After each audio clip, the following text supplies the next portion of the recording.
Bonjour les artistes, j'espère que vous allez bien, très content de vous retrouver pour cette nouvelle vidéo. Pour commencer cette rentrée, une vidéo très spéciale, j'ai eu l'occasion de rencontrer l'artiste Mark Lane, qui est un artiste peintre qui fait de l'huile, du figuratif, qui a vraiment beaucoup de talent. Vous allez voir ça. Et du coup, ça m'a mis un petit coup de pression, je dois vous l'avouer. Mark fait du figuratif, comme vous allez pouvoir le voir, donc aux antipodes de ce que je fais. Moi, je fais essentiellement de l'abstrait. Et sachant que moi je fais de l'acrylique, lui fait de l'huile. Donc cette rencontre, elle était très spéciale, et l'objectif, c'était que Marc se prête à un exercice. S'inspire de mon tableau pour faire, à son tour, une toile à l'acrylique. Vous allez voir que ça l'a pas déstabilisé du tout. D'ailleurs, ça m'a marqué parce qu'il est parti tout de suite, il a pris les pinceaux, il a pris de l'acrylique, hop, il s'est jeté sur la toile. Et ça m'a impressionné de voir comment il travaille, comment il pratique. Franchement, l'acrylique l'a pas du tout intimidé. Il a maîtrisé le média. Et ça a été un super moment. Donc cette vidéo, elle est en deux parties. Première partie, où on va travailler à l'acrylique sur ma chaîne, et deuxième partie, où on va travailler avec de l'huile, essentiellement pour faire des glacis. Et bon, c'était pas prévu, mais on va voir s'il a réussi à me faire prendre les pinceaux. Franchement, donc, regardez bien cette vidéo jusqu'au bout, allez sur sa chaîne pour voir la deuxième. Alors, pour une simple et bonne raison, c'est que moi j'ai appris plein de choses, parce que chaque artiste a sa façon de faire. Par exemple, il m'a appris des choses sur la perspective atmosphérique que je connaissais pas du tout. Et vous verrez que c'est plein de petits conseils tout au long de l'échange. On parle pendant que Marc travaille sur la peinture, sur ce tableau. Donc vous me direz ce que vous pensez du résultat de ce tableau qui a été réalisé à 2 ou 4 mains, vous verrez bien. J'espère vraiment que ça vous plaira, il a fallu de la préparation pour cette vidéo, donc un pouce levé et un commentaire, je compte vraiment sur vous. Moi, j'aime bien des fois pas trop réfléchir parce qu'après, je trouve que il y a un moment pour la réflexion, puis il y a un moment pour l'action. Heureusement que ta peinture n'était pas à côté, hein. Ça commence bien. Ah, du coup, tu pars direct sur quelque chose de très dilué, très... Bah, en vrai, je sais pas trop, je pars un peu nulle part parce que vu que je fais pas d'acrylique, je pars un peu nulle part. Je sais que j'ai envie d'utiliser un peu l'abstraction du pinceau et du coup, le fait d'avoir de l'eau, ça va m'aider à avoir des genres de. Tu sais, ces trucs-là qui ressemblent et à tout et à rien. Ouais. Mais j'aime bien l'idée en tout cas du rythme de foncé que t'as là sur cette toile. Donc je te dis pas, moi, comment j'ai fait. On est d'accord. Tu le Non! fais à ta sauce, Ouais. c'est intéressant. J'ai aucune idée, mais en vrai c'est intéressant. J'ai très envie de savoir comment t'as, parce que quand je vois les effets d'acrylique que t'as réussi à faire là, j'ai bien que je puisse comprendre deux, trois petites choses. La plupart des effets, je sais pas comment t'as pu les faire à l'acrylique. Il y avait autre chose d'ailleurs. Et l'acrylique, t'en as déjà fait quand même. Vite fait. Ah oui, ok. Quelques fois. Parce que t'as l'air quand même d'y aller confiant, là. C'est fou, dans 5 minutes c'est sec. Ah ouais. Ah, mais c'est cool. J'en ai vraiment fait quelques fois, mais quand même un peu plus que quelques fois, disons. Mais en général, les trucs jolis que j'ai réussi à faire à l'acrylique, c'était toujours en commençant très dilué et en fonçant petit à petit, un petit peu comme un dessin. Ouais. Parce qu'en fait, dès que j'applique de la pâte et tout, j'aime pas beaucoup la matière elle-même de l'acrylique. Du coup, j'aurais tendance à vouloir l'appliquer plutôt couche par couche. Parce que pour le coup, le fait que ça sèche très vite, ça a cet avantage, quoi. Oui, mais je travaille beaucoup maintenant de cette façon-là avec les brins. Faire Ouais. des fonds avec des brins très dilués. Parce qu'en fait, effectivement, je me rends compte qu'à chaque fois, j'aurai un terrain que je pourrais exploiter quoi qu'il se passe. Que j'ai une couleur très claire ou une terre d'ombre brûlée ou quelque chose. Enfin, les brins ensemble, c'est toujours magique, je trouve. Mais complètement, ouais. Ah ouais, c'est clair, c'est hyper immersif. Moi, j'adore aussi. Quand j'ai commencé la peinture au tout début, avec de l'aquarelle et tout, je peignais que avec ce genre de couleur et que en monochrome. Et c'est vrai que ça permettait, ça, le côté, juste le côté hyper immersif. Ouais.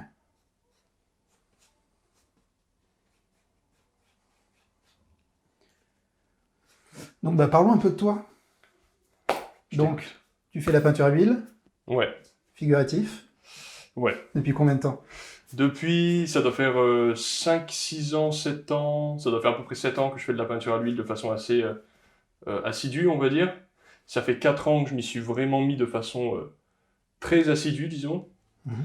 Et avant ça, je faisais pas vraiment ça finalement. En fait, avant ça, je faisais pas de peinture, je dessinais pas tellement non plus. Je suis toujours tatoueur, mais je passais surtout du temps à tatouer. Oui, parce que tu es tatoueur, on n'a pas parlé de ton métier. Ouais, mon métier c'est le tatouage. Mais donc, tu t'as quand même dessiné assez tôt. Ouais, oui, très tôt. Ah oui, Oui. oui. J'ai commencé à dessiner vraiment très tôt. Dès que possible en fait, hein. Dès que j'étais gamin, en fait, instinctivement, je dessinais tout le temps. Mais j'ai jamais fait d'école et puis j'étais pas particulièrement plus doué que mes copains de classe avec qui on dessinait ensemble, tu vois. Et du coup, putain, mais c'est le bordel, on est d'accord. T'arrives pas à faire ce que tu veux? Si, ça va bien se passer. Après, moi, des fois, tu vois, quand je cherche à... moi, j'adore tout accentuer. C'est-à-dire que là, des fois, moi, je balance de l'eau pour vraiment jouer sur l'effet d'eau qui va couler. Ah ouais. Et peut-être pas sur ce tableau-là, je vais peut-être pas faire comme ça. Ça coule pas mal là déjà, ouais. Ouais, c'est déjà bien dilué. C'est déjà bien coulant, ouais. Parce qu'effectivement, la peinture acrylique, quand tu la dilues à outrance, ça dépend de la qualité de la peinture, mais elle n'est pas forcément faite pour ça. Ouais. Donc c'est vrai que si elle est diluée à outrance, le pigment il va avoir du mal, enfin le liant va pas forcément bien faire adhérer la peinture, et puis en séchant, ça va soit craqueler, soit ça va s'enlever quand tu vas faire ta seconde couche. Et, Ah oui, on m'a dit ça, ouais, effectivement, ouais. Il faut mettre des additifs de sorte à éviter que ça... Oui, beaucoup utilisent des liants, d'autres liants. Moi j'utilise l'eau comme liant. Comme diluant, pardon. Comme diluant, ouais. Certains utilisent des liants, des médiums, pour pouvoir continuer à avoir la propriété de la peinture acrylique qui va bien faire adhérer la peinture malgré la dilution. D'accord. Moi, je suis pas serein avec ça, j'adore travailler avec l'eau, et j'adore travailler justement sur cette faiblesse, la rupture pigmentaire, j'aime bien l'exploiter souvent. Ah oui, d'accord, ok. Le fait Même que si la j'ai des peinture effets qui se craquellent ou autre, il n'y a pas de souci si j'arrive à anticiper les problèmes que je vais avoir. Ouais. Et après, de toute façon, je vais tout pouvoir figer avec un vernis. Mon vernis, et même sur ce tableau-là que tu as à gauche, sur lequel tu es en train de travailler, enfin, il y a plein d'endroits où c'est très dilué. Ah ouais. Ouais, il y a pas mal de glacis, ça se voit de toute façon que tu joues avec des j'adore les glacis. Ouais. J'adore. Ah, les glacis, c'est la classe. Je suis d'accord avec toi. Et donc, pardon, qu'est-ce que je te disais? Donc, oui, le dessin assez tôt, ok. Et à quel moment tu t'es dit je vais faire de l'huile? En fait, mon père, il fait de la peinture à l'huile, et du coup, chez lui, il y avait toujours du matos, et un jour, je m'y suis mis, et à l'époque, je n'avais pas particulièrement d'objectif ou quoi, j'ai pris les pinceaux, je m'y suis mis, puis j'ai fait que des glacis, en fait. J'ai fait que des couches un peu de façon instinctive, j'ai fait que des couches extrêmement transparentes de peinture. Et finalement, ça m'a plu comme ça. Et en fait, instinctivement, j'ai commencé à faire surtout des nuages et puis des montagnes. Ça a été le premier truc que j'ai fait de façon un petit peu instinctive. Et petit à petit, j'ai essayé de me rapprocher d'une vue, on va dire, très lointaine à une vue un peu plus devant. Enfin, le premier plan, on va dire, de paysage. Mais le problème, c'est que tu étais vite confronté à tes limites en matière de dessin. Et du coup, je me suis rendu compte que je n'étais capable que de faire des plans successifs en 2D, même s'ils n'étaient pas forcément pas beaux et tout, mais j'étais pas du tout capable de faire un premier plan, par exemple, avec une rivière et puis des roches avec la perspective vue par-dessus, alors que la montagne qui est au loin, tu la vois juste comme un plan plat. Et là, du coup, il n'y avait plus de plan plat, il y avait juste la perspective à faire, et ça, j'arrivais pas à le faire. Du coup, après, je me suis mis à étudier le dessin justement pour réussir à comprendre un peu mieux la perspective des objets, quoi. Les perspectives, les lignes de fuite et tout le tralala. Ah ouais, c'est ça. Ok. Exactement, ouais. Ça, c'est hyper important, quoi. T'as déjà fait, t'as étudié toi aussi ce genre de truc, non? Non, c'est là où vraiment je pêche. Enfin, j'adore jouer sur la profondeur, les aspects de profondeur en jouant maintenant. Sur les valeurs, je sais le gérer. La perspective linéaire et tout ça, j'ai des grosses lacunes. D'accord. Parce que j'utilise pas forcément. J'adore, malgré que je fasse de l'abstrait, dire ok, je vais jouer sur la profondeur, je vais donner de la lumière à tel endroit, j'aime bien qu'il y ait une cohérence. Ouais. Mais sur la perspective, je l'utilise pas forcément en fait, finalement, dans les formes que je peux faire, comme tu peux le voir. Ah donc, ouais, ok. Alors c'est vraiment un retard qu'il va falloir que je comble à un moment ou à un autre. Ouais, tu penses? Oui, parce que si c'est quelque chose que je maîtrisais, je pense que ça m'apporterait peut-être plein d'idées de nouvelles compositions abstraites que je pourrais faire. Et voilà, il y a un moment, il va falloir que j'essaye. Ouais, je comprends. Parce que moi, le problème, c'est que, bon, on en parlera peut-être un peu plus tard dans la vidéo, mais moi, mon parcours, il a été super chaotique. Enfin, j'ai découvert en autodidacte et j'ai essayé de prendre des conseils à droite, à gauche, sans savoir si je vais faire de l'acrylique, de l'huile ou autre. Enfin, bon. Ah ouais, d'accord. Ouais, t'as juste... J'ai vu un tableau, j'ai eu un coup de cœur et j'ai eu besoin de savoir, d'essayer moi-même. D'accord. Et le plus simplement du monde, et du coup, je me suis tourné vers l'acrylique. Ah ouais, je comprends, ouais.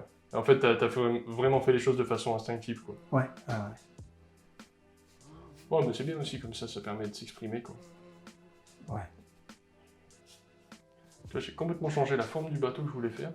En fait, il avait tellement disparu que finalement, je suis parti sur autre chose. J'espère que ça va pas être trop moche à la fin, quand même, dans l'histoire, parce que Oh, j'en suis sûr que tu vas retomber sur tes pattes quoi qu'il se passe. Ouais. Je me le souhaite. Et donc alors, tu es encore aujourd'hui tatoueur, enfin tu es artiste peintre professionnel, c'est ton métier ou pas? En fait, j'ai arrêté de tatouer il y a à peu près 6 mois.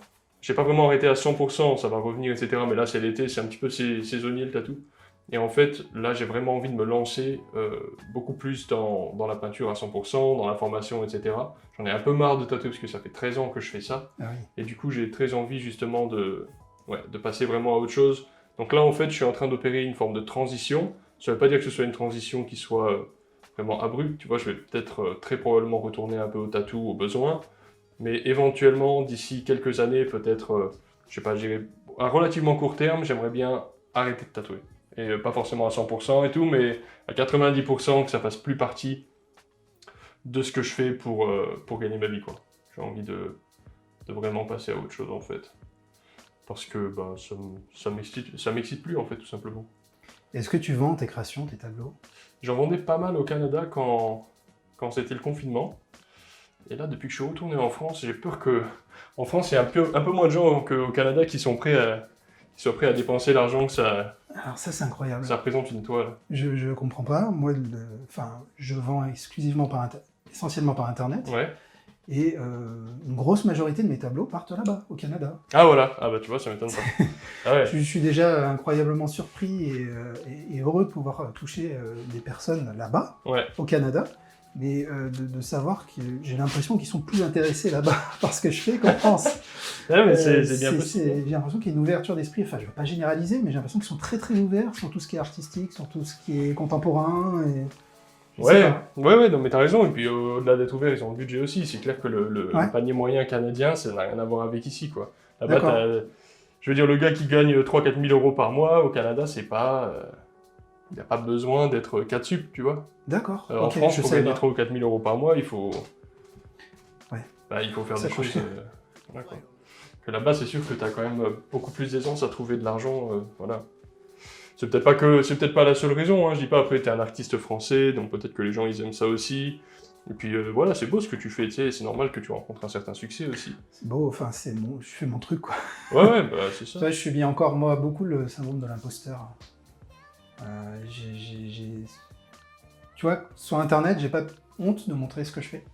Quand je dois le faire de visu, des fois je sors mes tableaux pour le montrer à des gens, je perds toute confiance Ah bon en moi. Ah, c'est incroyable. C'est fou ça. J'ai presque honte. Ah ouais. parfois. Putain, mais c'est Alors, incroyable. ça fait partie de mon caractère aussi, parce que j'ai toujours été un peu, contrairement à ce que peuvent croire les gens sur ma chaîne, dans la vie de tous les jours, je suis assez introverti. Je regarde pas les gens dans les yeux, je suis Ah ouais. assez... D'accord, un peu réservé, ouais. Et donc, déjà que si dans la rue, ou quand je connais pas des gens, j'ai du mal à faire le premier pas, et que je dois en plus montrer mes tableaux, et enfin, ouais, c'est compliqué. Ouais. Ouais, c'est sûr. C'est sûr. Et donc ok. Et donc, tu étais au Canada et tu es revenu juste après le confinement. Ouais, je suis revenu juste après le confinement, là, il y a quelques mois finalement. Et en fait, j'ai vécu là-bas quelques années et tout, et là, ça y est, c'est un peu le grand retour. Et justement, ça me permet aussi d'opérer un peu la fameuse transition dont je parlais. Aussi parce que ben, là-bas, j'avais quand même pas mal plus de boulot aussi d'un point de vue tatouage. Ici, c'est un peu plus calme. Ça commence à ressembler à un bateau, plus ou moins, mon affaire. Ah oui, carrément. Bon. Oui, donc mes amis, je vous en ai pas encore parlé, mais donc Marc a sa chaîne, et il faut absolument que vous alliez y faire un tour. Moi, en fait, avant qu'on puisse échanger, j'avais par hasard découvert ton univers, Ah ouais? et je sais plus, il y avait une miniature, en fait, t'avais fait sur la miniature, tout de suite, ça m'a marqué, j'adore tout ce qui est rouge, les couleurs chaudes, et t'avais un univers un peu nébuleux, rouge, fond très rouge, avec un personnage en terre d'ombre brûlée au milieu. Ah ouais, avec la petite arche là sur le côté, il y avait une arche un peu romaine sur le Ouais, côté. ouais, c'est ça. Ah ouais, Et c'était j'ai pas mal vu, ça. j'ai fait waouh. Ah ouais, d'accord. Et d'habitude, en fait, tu vois, pour pas, moi, être influencé ou quoi, je regarde pas de vidéos, je regarde plus, je l'ai fait au début, de chaînes ou de vidéos sur d'autres artistes peintres ou quoi. Ah ouais. Et là, il a fallu que je clique, quoi. Je me dis, Ah non, ouais. mais attends, c'est pas possible, quoi. Trop bien. Et du coup, je me suis intéressé un peu à tes vidéos, j'ai regardé, mais j'ai fait, mais waouh. Ah ouais, Enfin, d'accord. t'as un talent, enfin, moi, je trouve que t'as un niveau. C'est pour ça que je me sentais tout petit aujourd'hui de faire une vidéo ouais. avec toi, et voilà quoi. D'accord, d'accord. Je pense que tu as vraiment un véritable talent. Ah bah c'est flatteur, merci. Mais c'est très sincère. D'accord, ouais. Ouais, Après, ma parole vaut ce qu'elle vaut, hein, j'en sais Non, rien, non, mais mais c'est ce que je pense en tout cas. D'accord. C'est la classe. Anthony Chambaud pense que j'ai du talent. Et ça, c'est classe. Bon, bah tu fais pas d'acrylique, mais tu sais quand même l'appréhender, apparemment, il n'y a pas de souci, quoi.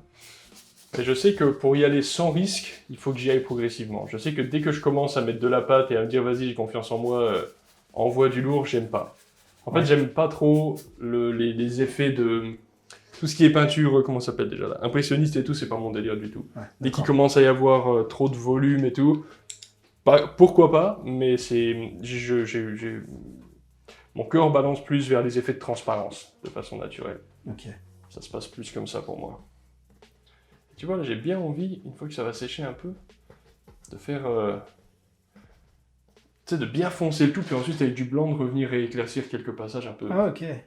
Ça va faire un genre de bateau, on sait pas trop. Après, j'avais envie de garder un délire un peu abstrait, histoire de coller un petit peu avec ton univers, même si, clairement, ça ressemble pas du tout à ce que toi t'as fait.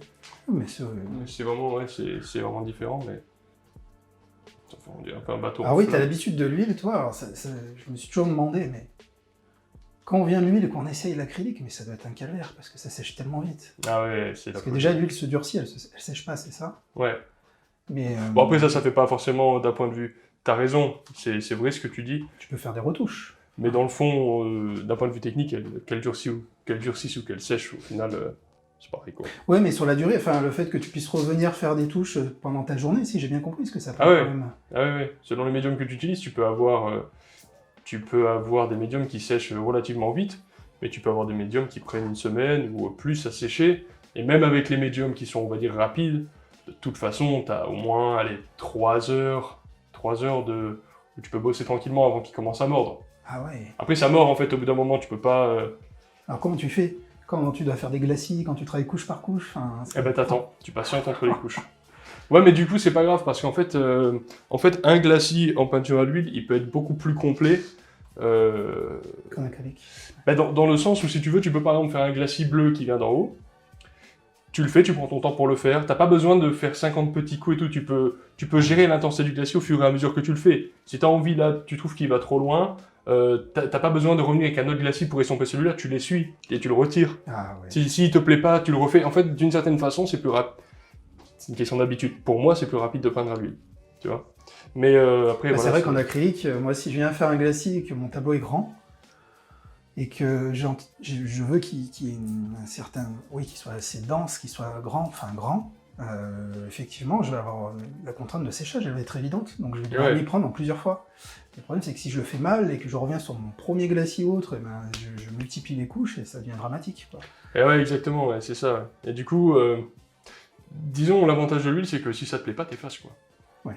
T'as pas 2 ans pour effacer, mais tu peux effacer... Là, tu vois, si ça me plaisait pas, et je le sais, au lieu, par exemple, de remettre du blanc ici, parce que je trouve que la voile, elle vient trop loin, tu prends ton chiffon, t'essuies, pouf, ça y est, tu reformes ta toile comme ça. Ouais, c'est pas du tout le même procédé, mais au final, ça va quand même pas mal vite, au final. On est d'accord qu'après, tu vas faire un peu d'huile sur ce tableau. Ouais, après, on va passer un glacis ou de l'huile parce que c'est beau. J'ai jamais vu. Tu as jamais vu quelqu'un... La seule fois où j'ai essayé de l'huile, c'est avec l'huile qu'il y a ici. J'y suis allé à la prima au couteau, j'ai fait un truc, c'était n'importe quoi. Ah ouais? Parce que je savais pas comment la diluer, savais pas... Donc je me suis dit, je vais travailler à la prima, je vais juste essayer des choses au couteau, et voilà. D'accord. Mais par contre, sur l'intensité des teintes, le rendu, je me suis dit, waouh, ouais, ah ouais. c'est sympa. Ah ouais, ah bah ouais. Une belle intensité au niveau du pigment et tout, waouh. T'as une profondeur et tout dans la matière elle-même. Toi, après, tu vois, t'arrives bien à rattraper ça... Parce que tu mets un vernis derrière. Et puis oui, il y a le vernis. Ouais. Le vernis donne cette brillance et puis cette profondeur de couleur que tu vas avoir avec l'huile sans nécessairement avoir besoin d'un vernis.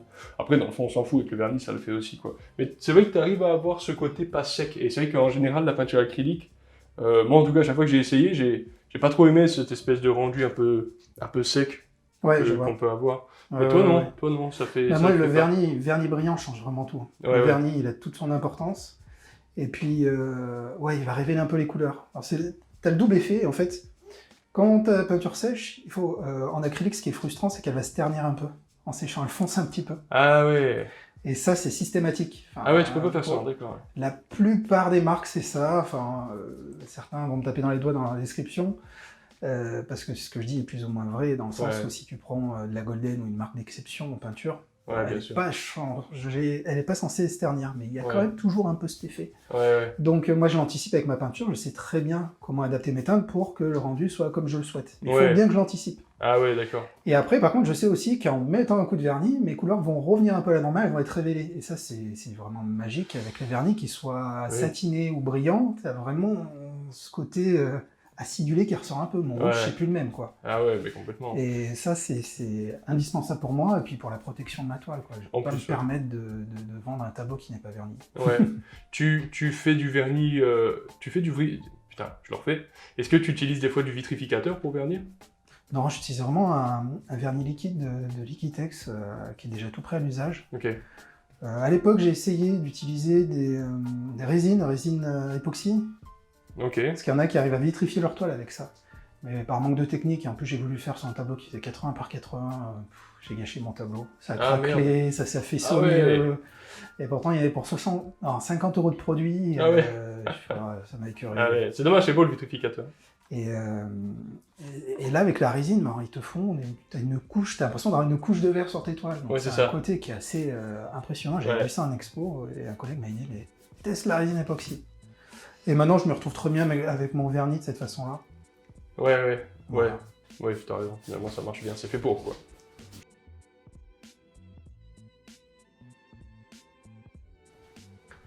Ouais, donc là, tu viens de prendre du recul pour regarder ta toile. De loin. Ouais. Moi, je sais que je le fais toujours en acrylique et j'ai mis longtemps à le comprendre. J'avais même dans mon ancien... Du coup, toi, t'es sur chevalet. C'est ma grosse frustration. Des fois, de ne pas travailler sur chevalet, c'est de... Quand je veux prendre du recul, donc je vais le faire, mais mon tableau, il va être aplati parce que forcément, il faudrait que je puisse m'élever. Ah ouais, dans mon ancien atelier, j'avais un escabeau. J'étais dans mon garage et je montais sur l'escabeau quand je faisais des gros triptyques pour regarder. Ah ouais. Mais bon, moi, j'ai cette contrainte de devoir travailler à plat pour pas... Parce que des fois, j'utilise beaucoup... Pour pas que ça coule, quoi. Ouais, voilà, j'aime bien figer l'eau. Bien sûr, enfin, Après, dans la mesure où tu fais de l'abstrait, c'est pas grave, mais si par exemple tu fais un truc figuratif, le problème c'est qu'à plat, plus ton tableau va être long, plus tu vas avoir la perspective qui va se resserrer, et tu vas avoir des déformations de forme. Un portrait, par exemple, si tu veux vraiment que ce soit ressemblant et tout, ou un corps humain avec des proportions, si t'es trop à plat, tu peux plus mesurer tes proportions parce que tu les vois en perspective. Ah oui, bien sûr. Et ça, c'est un vrai souci. C'est pour ça, au moins en partie en tout cas, que dans les écoles académiques et tout, c'est jamais à plat. C'est toujours l'art académique, c'est toujours sur un chevalet, même le dessin. Ou alors il faudrait au mur, quoi. Ou au mur, ouais. J'y songe un peu de plus en plus. Mais... Ouais, au mur, après ça peu importe. Tant que c'est horizontal, c'est ça qui compte, quoi. Ok. Ouais, je foncerai un peu tout.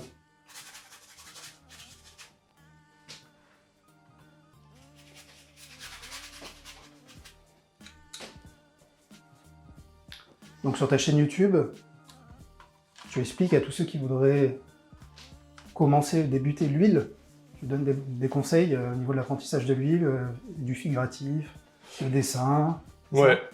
En fait, sur la chaîne YouTube, au début, je voulais avoir un accent vraiment très très axé sur la peinture à l'huile et sur les glacis. C'était ça ce que je voulais faire. Et puis en fait, petit à petit, eh bien, il y a la partie dessin qui s'est implantée et en fait maintenant, je fais quand même pas mal plus de vidéos sur le dessin que sur la peinture à l'huile, mais finalement il y a les deux. Il y a beaucoup de vidéos sur la peinture à l'huile aussi quand même, avec beaucoup des études, où on fait des petites études, ou alors parfois c'est des peintures finies que je fais, j'ai envie d'en parler, alors je montre un petit peu le processus, etc. J'essaie toujours d'être le plus instructif possible, pour que les gens ils comprennent des trucs, et puis qu'ils essaient d'appliquer les méthodes à leur propre boulot, quoi. Tu sais, je garde pas mes casseroles pour moi, tu vois, j'essaie de partager. Puis voilà, de toute façon, c'est bien. Moi, je m'inspire d'autres artistes qui partagent énormément, qui sont très généreux. Je pense qu'il faut la jouer comme ça. Oui. C'est sympa. Toi aussi, t'es comme ça, tu vois, t'es dans une idée de partage avec ce que tu fais, quoi. Oui, franchement, si j'ai appris quelque chose quelque part, que ce soit par expérimentation ou si on me donne un conseil, j'adore le retransmettre parce que moi, certains m'ont aidé à débloquer des fois certaines choses et je suis très reconnaissant vis-à-vis de ça. Et puis, le problème, c'est qu'historiquement, tu as plein d'artistes qui gardent, dès qu'ils font une découverte, ils le gardent jalousement pour eux parce qu'ils ont peur qu'on leur vole leur technique, leur tableau, leur truc. Et bon, ça peut se comprendre. Mais c'est dommage quand même. Bah oui, c'est dommage parce que tu ouais. finis seul à faire 30 trucs.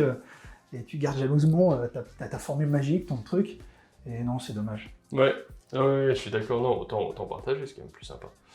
J'ai fait de la merde là, tu vois, je crois que j'ai mis... Mais en fait, j'avais mis mon premier mât comme ça, et en fait, dans l'excitation du moment, j'ai fait un Tracy qui est comme ça, et je me demande si ça peut pas le faire aussi, en fait, ça peut donner peut-être plus de dynamique que s'il était... Ah, sur du figuratif, je pourrais pas t'aider. Ouais. Ok. Alors, non, mais c'est bien, si, ça donne une dynamique, c'est plutôt pas mal, en fait. De toute façon, j'ai envie de le garder pas très réaliste et assez expressif, de sorte à ce que ça reste abstrait. Et c'est ça un peu pour moi le challenge, là, c'est de faire un truc qui est quand même abstrait. Même si, voilà. Là, ça fait un peu bateau des enfers, quand même, hein. Faut pas se mentir.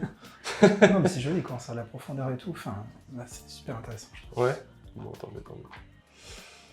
Alors, vas-y, donne-moi des idées, qu'est-ce que je fais de plus? Pas d'un point de vue composition, je veux dire. Je sais pas, vu qu'il y a du figuratif dedans, je pourrais pas te dire. Alors, si on se base sur le tableau que j'ai fait à la base, ouais, c'est juste que dans ma composition, tu vois, j'ai... donc oui, moi je voulais tout de suite, pas trop te dire comment j'ai fait, mais il fallait qu'il y ait du rouge, différents bruns dès le début, dès ma première couche. Et après, je l'ai fait un peu travailler, mais c'est-à-dire que j'avais déjà... On le voit ici, ce coup-là, il est présent dès la première couche. Donc à la fois... Ah ouais, le gros coup là, comme ça? Ouais, celui qui est derrière. D'accord. Donc à la fois, il y a des glaciers en terre d'ombre brûlée, mais il y a déjà un coup de spatter de terre d'ombre brûlée qui est mélangé avec un peu de mon rouge, parce qu'il y a plusieurs mouvements. Ah ouais, d'accord. Des fois, je vais assez intuitivement faire des choses, juste par très rapidement, par gestuel en fait. Et après attendre, regarder, et là me dire, ah ok, je sais où je vais maintenant. Ah ouais, et après là je travaille, j'ai plus de profondeur, une forme ici, ah tiens, une ombre. Mais j'adore des fois sur le début de ma toile, il y a un moment où il y a une part d'intuitivité, quoi. D'expression pure, quoi. Ouais, vraiment. Parce que vu que c'est là que je pêche, que je sais pas faire de figuratif, sur mes compositions, des fois c'est complexe du coup d'imaginer une composition. Ouais, donc, l'intuitivité, le fait de le mouvement peut m'amener à dire, ah bah là tiens, c'est pas mal si je faisais ci, je faisais ça, j'ai besoin de ce côté-là. D'accord. C'est intéressant. D'ailleurs, même dans le réalisme et dans le figuratif et tout, par exemple, quand on fait des dessins de personnages pour s'entraîner et tout, tu sais, tu fais souvent des poses d'1 minute, de 30 secondes et tout, où justement c'est ça, c'est le geste que tu vas devoir essayer de capturer. Même pourtant, si c'est destiné à devenir un dessin classique réaliste, tu as toute une partie en fait qui est destinée à capturer le mouvement, comme par exemple quand tu vois un danseur, ou quand tu vois un boxeur qui est en train d'envoyer une grosse droite. C'est pas juste un mec avec le bras tendu, il y a une vraie dynamique du mouvement et il faut essayer de le capturer très rapidement avec justement des gestes comme ça, très rythmés, un peu comme un samouraï qui ferait des épées. Mais c'est ça qui me fascine chez certains artistes. Tu le ressens sans l'expliquer. Ils n'ont pas besoin de dessiner, de traîner ou quoi que ce soit, que tu ressens le mouvement. Tu te dis, mais comment il a fait pour que moi j'arrive à percevoir ce mouvement-là alors que pourtant il est pas. T'as l'impression qu'il n'est même pas dessiné le mouvement, quoi. Il a réussi à me le suggérer. Et je trouve ça incroyable. Ah mais complètement. Et d'ailleurs tu vois ça même dans des trucs où on pourrait penser que c'est de l'art, ça va être grossier ce que je dis, ça va être de l'art secondaire, comme par exemple, je dis un truc à la con, pop culture, les Pokémon par exemple. Moi j'en ai bien rien à foutre des Pokémon, t'imagines bien. Mais quand tu les regardes leur position et tout, tu sais que le mec qui les a dessinés, c'est un succès mondial le truc, les gars, c'est pas des charlots, tu vois, ils savaient ce qu'ils faisaient, et tu vois les positions, les postures, et tu retrouves les mêmes fondamentaux de dynamique, de perspective et de mouvement avec des formes en 3D, etc., que tu vas pouvoir retrouver dans de l'art classique. Bien sûr, il y a des points qui sont pas communs entre les Pokémon et l'art classique, mais il y a des points communs, et il y en a plus qu'il n'y paraît, en fait, c'est ça qui est assez fou. Là, j'ai essayé de faire un peu le rythme, là, lumière que tu as fait là. Ah, j'adore ce que tu fais. Voilà, déjà, la profondeur, la même. Enfin, on voit plein de choses, j'adore. Ah ouais, ah bah cool. Ah ouais, c'est... Cool. On va faire, du coup, l'autre rythme ici, je vais le faire là. Ok. Ah, ça y est, ça a séché là, putain. Ouais. Donc si tu remouilles un peu, peut-être que ça peut s'enlever, mais ça va s'enlever pas de façon uniforme, quoi. Ah ouais. Tu vois. Alors des fois, j'y vais doucement comme ça, vu que le grain de la toile est très fin, avec un peu d'eau. Ah ouais, ça finit par poncer. Ouais, voilà. Ouais, non, mais... Alors des fois, ça enlève des morceaux plus ou moins gros en fonction de la quantité de peinture, du grain de la toile. Et des fois, on arrive à revenir un peu en arrière. Et ça fait cet effet un peu usé qui est sympa des fois que j'explore, tu vois. Ouais, non, mais c'est carrément sympa, ouais. Carrément, l'effet usé, c'est vraiment cool. Ok, et là-haut, t'as un truc qui vient comme ça, tac. Ah, c'était inutile, c'est ça qui est bien. Oh, il y a quand même une petite... Et carrément, et le mouvement, c'est le même. Ouais, voilà. En fait, je vois mon tableau différemment maintenant. Parce qu'avec ton bateau, là, le mouvement qu'il y a, je vois vraiment... quand je prends du recul, je vois du mouvement ici, maintenant, dans le monde. C'est une hallucination visuelle. Comment on appelle ça? Ah, j'ai plus le terme. Qu'est-ce que tu me conseilles là comme couleur? C'est toi le boss en couleur, hein. Moi je fais que des trucs en noir et blanc quasiment. Pour faire justement ces parties très foncées, peut-être en partant un peu plus sur du violet ou un espèce de bleu chelou, je sais pas trop. En transparence, toujours en transparence. Ah, du violet? Enfin, moi, je serais resté sur les couleurs chaudes, ma terre d'ombre brûlée pour faire du noir, enfin, pour faire ma zone foncée. Ok. Et après, à quel moment tu vas mettre du rouge aussi? C'est ça que je... C'est une vraie question. Tu vas le faire bientôt. en glacis à l'huile ou tu... Non. Non, pourquoi pas commencer et faire les glacis à l'huile pour la fin. Et j'ai pas envie de t'influencer sur tes méthodes. Si, moi je veux que tu m'influences, moi c'est ça qui est marrant, c'est le jeu. Non, moi j'adore, je suis fasciné de voir comment avec ta pote, tu t'adaptes à ce que j'ai fait. Ça, ouais. Mais du coup, j'oserais jamais te conseiller. Mais si, c'est marrant, c'est marrant. Mais, moi j'aime bien le côté expérimental. Alors celle-ci, c'est terre d'ombre naturelle, pas brûlée. Ma brûlée, elle est beaucoup plus foncée. Moi, j'aurais. Celle-là, je sais pas pourquoi j'ai du mal. Ah, si t'en as, terre d'ombre brûlée, ça me va, ouais. Vraiment, celle-là, elle sera un peu plus foncée que celle que tu as utilisée tout à l'heure. Celle-là, elle est pas mal du tout. Trop bien. Ah, voilà. Ah ouais, magnifique. Ouais, tu vois, celle-là, elle a un côté un peu sali, un peu désaturé par rapport à l'autre que je n'aime pas. Et puis, ouais, il est plus chaud. La terre d'ombre brûlée, là, il est plus intéressant. Ah oui, là, vraiment. Et c'est celui-là que j'ai utilisé pour le mien. Sachant que. Il y a un moment où je la dilue un peu avec du noir, comme tu peux le voir ici. Enfin, c'est même des glacis en noir. Ouais. Pour vraiment élargir ma gamme de valeurs sur la fin. Ah, c'est excellent. Et là, on voit bien qu'entre ces deux couleurs, celle-là, elle est beaucoup plus riche. On voit qu'il n'y a pas de blanc dans le mélange. Et puis, c'est beaucoup plus rouge, alors que celle-là, elle tire un peu sur le vert. Et on dirait qu'il y a un peu du blanc. Elle est un peu laiteuse. Ouais, c'est ça qui me dérange. Du coup, je l'aime pas du tout. Non, je comprends. De toute façon, les couleurs laiteuses, pour faire des glacis, en général, c'est pas la folie. Ouais. Ah ouais, il est magnifique, ce marron. Tu vas vraiment me donner envie de faire du figuratif. Allez. Moi, ça m'en fout du moment où... En plus, tu vois, dans mes tableaux, pour te faire la parenthèse, mais il y a beaucoup de gens qui regardent mes tableaux qui ont envie de voir des choses. Tu sais, c'est le concept des pareidolis. Ah oui, c'est le fait de, ah bah là, dans une forme, ah bah je vois un cheval, je vois un chien qui joue avec un ballon, je vois plein de choses. Et en fait, ça m'a rendu fou. Puis à un moment, je leur ai dit, mais... Ça s'appelle une pareidolie, c'est le cerveau, il a besoin de repères. Donc à un moment, il a besoin, des fois, quand il voit de l'abstrait, de vouloir s'attacher à des choses qu'il connaît parce qu'il est perturbé. Complètement. Et j'essaie de leur expliquer qu'il faut faire abstraction de ce... C'est pas évident, mais il faut faire abstraction de ça. Moi, je vois plus du tout de forme dans ce que je regarde. Quand je décide de plus en voir, ah bah non, dans mes tableaux, je veux surtout pas avoir de figuratif. Ah, tu veux pas? Ouais, d'accord, ouais. Ah non, parce que sinon, après, je me dis, bah là, c'est pas que je pars avec un handicap, mais je vais à l'encontre de ce que je veux faire, en fait, de l'abstrait. Ouais. Et du coup, donc, je fais attention à ça. Mais là, quand je vois par contre quelque chose de vraiment figuratif, là, ça me donne trop envie, quoi. Moi, je pense que tu peux carrément prendre un pinceau et peindre avec moi. Hein. Quoi? Au point où on en est? Si? Ah si! De quoi? Peindre là? Ouais, non, t'es pas chaud. Ah non, je vais faire n'importe quoi. Ah non, j'oserais pas, je te jure, j'oserais pas. Ah non, mais là, j'adore voir comme t'évolues et tout. Oh, yeah. Je vais essayer de faire une... Tu vois, parce que là, ces morceaux de mât, là, ils sont plus proches de nous, quoi. Ça, c'est forcément plus proche que là. Du coup, je vais faire une perspective atmosphérique de là à là-bas. Donc, ce côté du mât...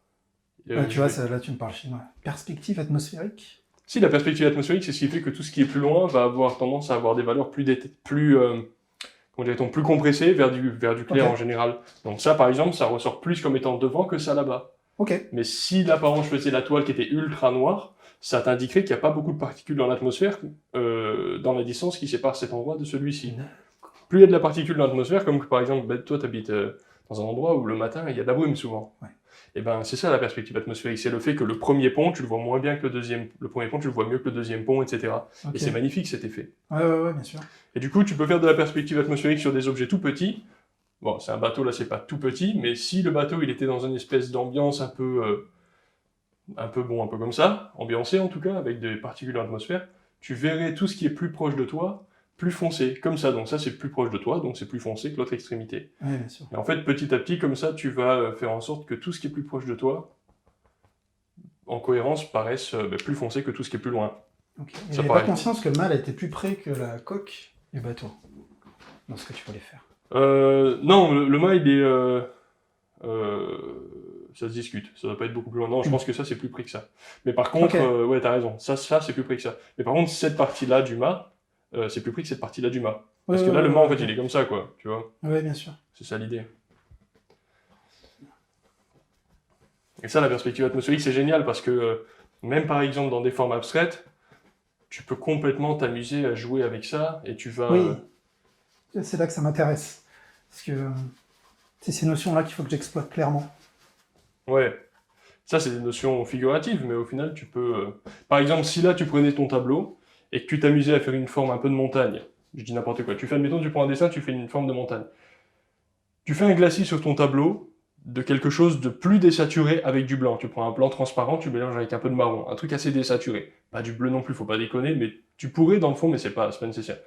Et tu fais par exemple la moitié de ta toile, tu passes ce glacis de blanc, et ben ça va automatiquement, ça va tout désaturer, ça va compresser toutes les valeurs vers quelque chose de plus blanc, et donc le résultat c'est que ça va reculer toute la partie sur laquelle tu as fait le glacis. Et inversement, si la partie d'en dessous, par exemple, tu l'as fait avec un glacis encore plus foncé, ça va créer vraiment une espèce de distance entre les deux plans, et tu vas créer comme ça. Ouais, et tu vas créer comme ça ce qui s'appelle la perspective atmosphérique, parce que c'est la perspective de l'atmosphère. C'est l'idée. Ah ouais, c'est excellent. Trop bien.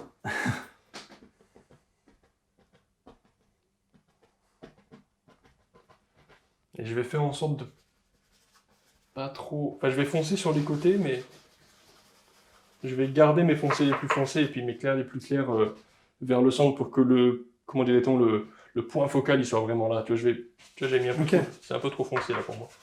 Ah, je comprends. Je vais essayer de respecter un peu la dynamique de ta toile pour le fun.